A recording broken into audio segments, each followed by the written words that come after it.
Maswerteng gabi po mga ka-STL. Narito na po ang resulta ng STL Isabela para sa araw na to, second draw. September 28, 2025, araw ng linggo.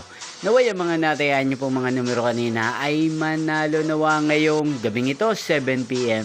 Kaya't kunin nyo na po ang inyong mga ticket. Narito na po ang resulta.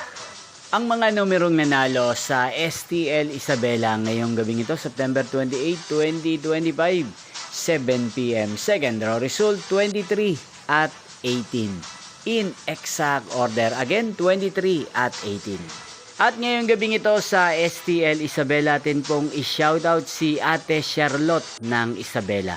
Shoutout po sa inyo, Ate Charlotte. Sana po ay nasa maayos kayong kalagayan. Inyo pong napanood ang resulta ng STL Isabela sa channel na to, Roderick Hernandez TV. Maraming salamat po sa patuloy niyo pong panonood sa aking channel. Magkita-kita pong muli tayo bukas ng 1:00 ng tanghali. Thank you for watching.